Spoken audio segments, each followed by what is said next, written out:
Welcome to my channel. You are about to hear short, horror, creepy, and scary stories, as well as dreams, nightmares, and mystery life events submitted by followers from around the world. As a warning, some of these stories may send chills up your spine, so if you scare easily, you may want to watch or listen with another person. If you are alone, then leave the lights on. Told by Old Man Martin. And visiting one of these 5 top ghost towns in America.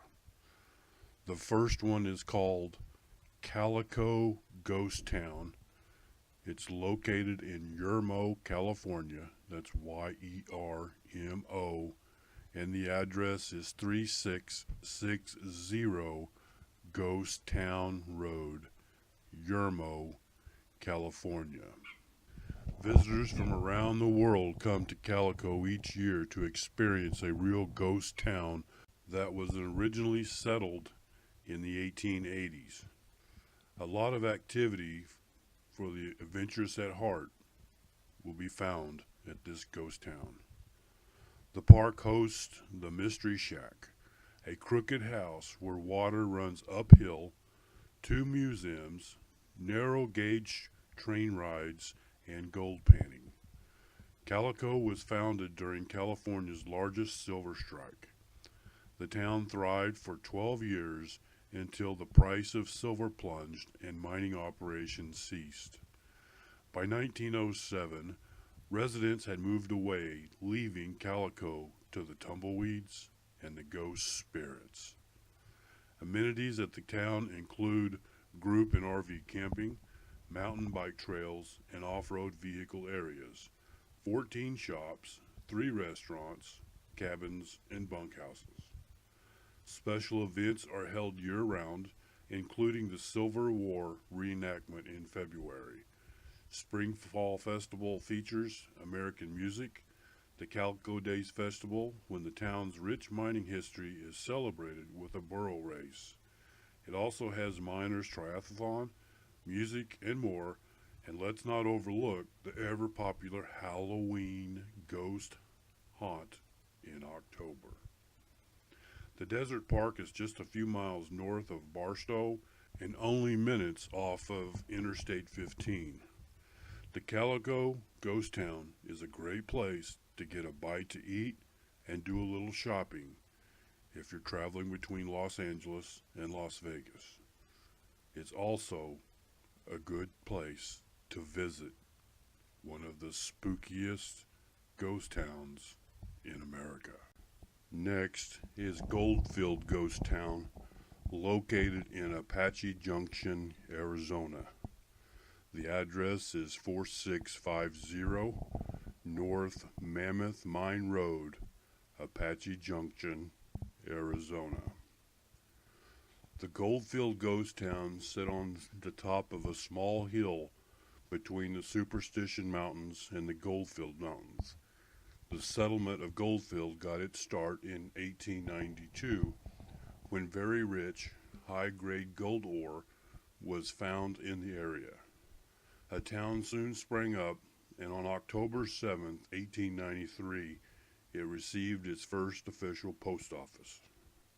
The official find, coupled with the legend of the lost Dutchman mine, which had been circulating for years, led plenty of new miners to the area, and in no time, the town boasted 3 saloons, a boarding house, a general store, brewery, blacksmith shop, butcher shop, and a school.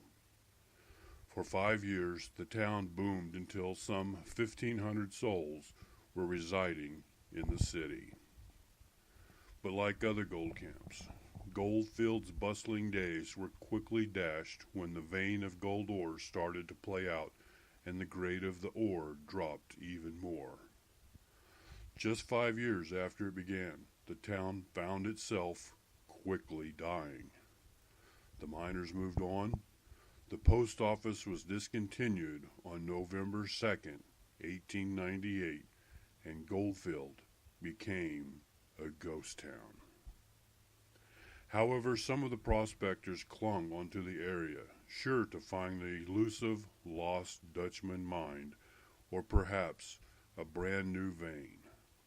Others tried to reopen the existing mines, but all attempts were unsuccessful until a man named George Young, who was the Secretary of Arizona and the acting governor, arrived on the scene in the first decade of the 20th century. Young brought in new mining methods and equipment to recover the ore, and the town began slowly coming alive once more. A second post office was established on June 8, 1921, and the new town was called Youngsburg. However, the town's rebirth would last only about as long as it did the first time, just 5 years earlier. Finally, the gold was gone. The post office was discontinued on October 30th, 1926, and the town died once again. Today, Goldfield is filled with authentic-looking buildings, includes an underground mine tour, and the only narrow-gauge railroad in operation in Arizona. Numerous shops and buildings include a brothel, a bakery, leather works, a jail, livery, and more. The authentic-looking streets is filled with people in period costumes, horses and wagons, and sometimes authentic gunfighter presentations. A wonderful place to visit to get the feel of a ghost town. Our next ghost town is Bodie, California. Bodie is a ghost town in the Bodie Hills east of the Sierra Nevada mountain range in Mono County, California. It's about 75 miles southeast of Lake Tahoe. It became a boom town in 1876 and following years after the discovery of the profitable line of gold, and suddenly attracted several thousand residents. It's located 12 miles east-southeast of Bridgeport at an elevation of 8,379 feet. It is recognized as a National Historic Landmark.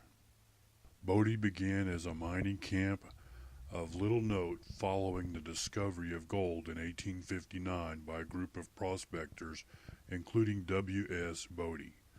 Bodie perished in a blizzard the following November while making a supply trip to Monoville, never getting to see the rise of the town that was named after him.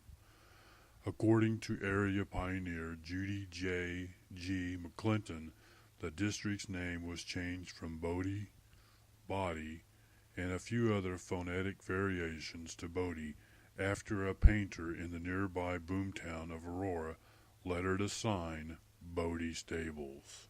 Gold discovered at Bodie coincided with the discovery of silver at nearby Aurora and the distant Comstock Lode beneath Virginia City, Nevada. But while these two towns boomed, interest in Bodie remained lackluster.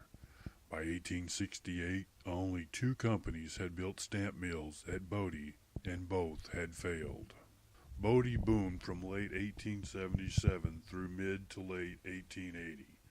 The first newspaper, the Standard Pioneer Journal of Mono County, published its first edition on October 10, 1877. Starting as a weekly, it soon expanded publications to 3 times per week. It was also during this time that a telegraph line was built which connected Bodie with Bridgeport and Genoa, Nevada. California and Nevada newspapers predicted Bodie would become the next Comstock Lode. Men from both states were lured to Bodie by the prospect of another bonanza. Gold bullion from the town's 9 stamp mills was shipped to Carson City, Nevada by way of Aurora, Wellington, and Gardnerville. Most shipments were accompanied by armed guards. After the bullion reached Carson City, it was delivered to the mint there or sent by rail to the mint in San Francisco. The first signs of decline appeared in 1880 and became obvious toward the end of the year. Promising mine booms in Butte, Montana, Tombstone, Arizona, and Utah lured men away from Bodie. The get-rich-quick, single miners who came to the town in the 1870s moved on to these other booms, and Bodie developed into a family-oriented community. In 1882, residents built the Methodist Church, which still stands today, and the Roman Catholic Church, which burned about 1930. Despite the population decline, the mines were flourishing, and in 1881, Bodie's ore production was recorded at a high of $3.1 million.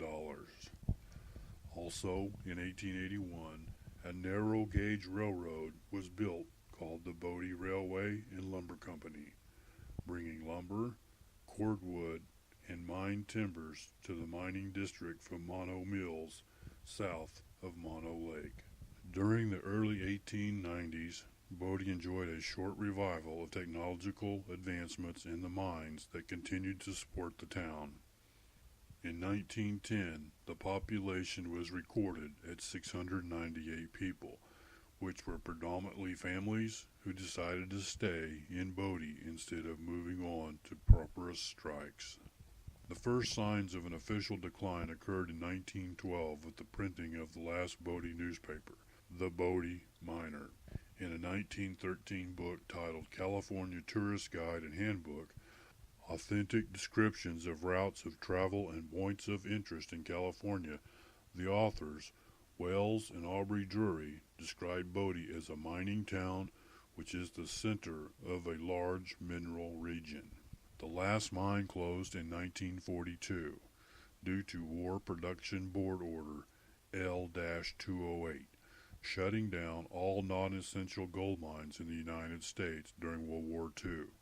Mining never resumed after the war. Bodie was first described as a ghost town in 1915. In a time when auto travel was on a rise, many travelers reached Bodie via automobiles. The San Francisco Chronicle published an article in 1919 to dispute the ghost town label. By 1920, Bodie's population was recorded by the U.S. Federal Census at a total of 120 people. Despite the decline and a severe fire in the business district in 1932, Bodie had permanent residents through most of the 20th century. A post office operated at Bodie from 1877 to 1942. Bodie is now an authentic Wild West ghost town. Our next ghost town is Virginia City, Montana. By definition, Virginia City is a ghost town in Montana, yet it is very much alive. Frozen in time, this historic city provides one of the best preserved examples of the many mining camps of the American West. Perched high on the Rocky Mountains in a bowl along Alder Gulch, Virginia City got its start when gold was discovered in Alder Gulch in 1863. Planning on keeping their discovery a secret, the men traveled to Bannack, some 60 miles to the southwest, for their supplies. However, several sharp-eyed prospectors noticed their gold-filled sacks, and when the men returned to Alder Gulch, some 200 miners were following them. News spread quickly, and before long, the area was flooded with prospectors living in makeshift shacks, tents, caves, or simply sleeping beneath the trees. In the meantime, the nation was in the midst of the Civil War, and though the gold brought immigrants from all over the world, overwhelmingly the influx of miners were rebels from the South. Just weeks later, on June 16th, a town company began to plat the settlement. They intended on naming the town Verona, a misspelling of Verena, the wife of Jefferson Davis, President of the Confederate States of America. However, the newly elected miners' court judge, Dr. G. G. Bizzle, was an equally stubborn unionist who submitted the name Virginia instead. Virginia City and the nearby Nevada City became known as the site of the richest placer gold strike in the Rocky Mountains. In the first 3 years alone, an estimated $30 million worth of gold was removed from the gulch. Though a few of the miners made their fortunes in the gold fields, and even more businessmen became wealthy, there was yet another group who planned on gaining riches another way. These were the many road agents operating in the area. Though historians dispute this today, the robbers and thieves were said to have been led by none other than the sheriff himself, Henry Plummer. No sooner than Virginia City had begun to boom when the city began its gradual decline. When gold was discovered in Last Chance Gulch in what is today Helena, the fickle miners began to move. Though gold continued to be found in the area, by the early 1870s, Virginia City's population had been reduced to only a few hundred.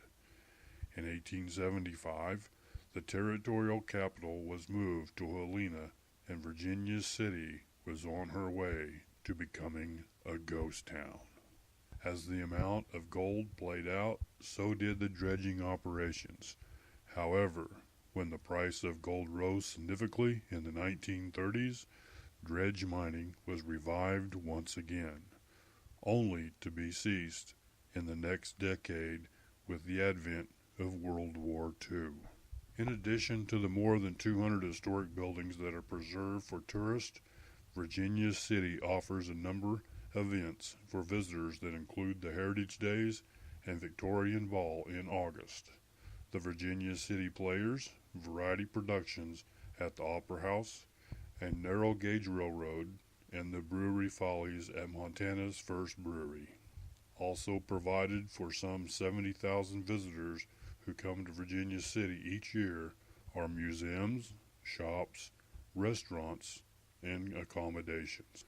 Virginia City was designated a National Historic Landmark in 1961 and listed on the National Register of Historic Places in 1976. Today, Virginia City boasts a population of some 150 year-round residents and about 300 summer residents. It's located about 65 miles southwest of Bozeman, Montana. A great place to visit a ghost town. Our last highlighted West Coast ghost town is South Pass City, Wyoming. South Pass City is an authentic ghost town about 10 miles north of the Oregon Trail and a once bustling gold mining camp. South Pass City is one of the best known ghost towns in Wyoming, as well as one of the most authentic old settlements in the American West. It's situated in a small valley along the banks of Willow Creek on the southeastern end of the Wild River Mountains. South Pass City got its start in the summer of 1867 when gold was discovered in the Wind River Mountains by a group of Mormon prospectors. Though precious mineral had already been found in small amounts in Sweetwater Creek as early as 1842, the isolated region was primarily occupied by Arapaho, Cheyenne, and Sioux Indians who were quick to attack those who had invaded their homelands. Early miners were forced to post outlooks for the Indians, and ore was found in such limited quantities that miners didn't begin to search the area in large numbers until U.S. troops arrived in 1866. Even then, Indian attacks were frequent and heavy. But when a large vein was found at what would become the Carissa's mine, the miners flooded in, bringing their families with them. By 1868, South Pass City boasted over 250 buildings, 1,000 people, and hundreds of claims. South Pass City was the first of 3 mining camps in what was called the Sweetwater Mining District that was established. Atlantic City and Miners' Delight soon followed. In 1870, Fort Stambaugh was built as a permanent post for U.S. troops to protect the settlers and the miners. South Pass City hummed with excitement as its half-mile-long main street boasted numerous hotels, restaurants, general stores, 2 newspapers, doctors, a bowling alley, and dozens of the ever-popular saloons, always found in popular mining camps. The mining district continued to boom, growing to as many as 3,000 residents, as miners looking for investors and newspapers promoting further settlement in the area exaggerated the amount of gold in the region. The settlement was so significant that it became the county seat of Carter County, when the area was still part of Dakota Territory.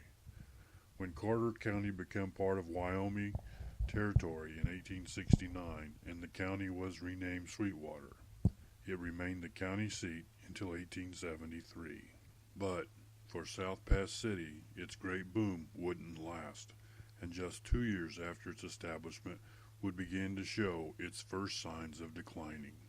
Hitting a slump in early 1869, the town resurged briefly after outside capital was poured into the area, but would slump again as expenses and hardships to recover the gold proved too costly for most miners. By 1872, the town was only occupied by a few hundred people. During its heyday years, South Pass City left its mark on American history when a local saloon and mine owner named William Bright served in Wyoming's first territorial legislature and introduced the first women's suffrage bill. The bill passed in December 1869. Wyoming became the first state where women could vote. Over the next several decades, South Pass City would soon see more good booms as the mines would resurge briefly before being closed once again. Optimistic residents who stayed in the dying town, surviving by diffusing into ranching, timbering, and cottage industries. But in the end, South Pass would become a permanent ghost town. By 1949, the last of the pioneer families had moved on from South Pass City and the buildings had fallen into disrepair. For the next 2 decades, the site was privately run as a tourist location, but the task of maintaining the buildings became too difficult. Though the town has only about a half-dozen permanent residents, it bustles during the summer months as thousands of visitors flock to see this authentic view of the American West. Walking tour guides are available at the 1890s Dance Hall.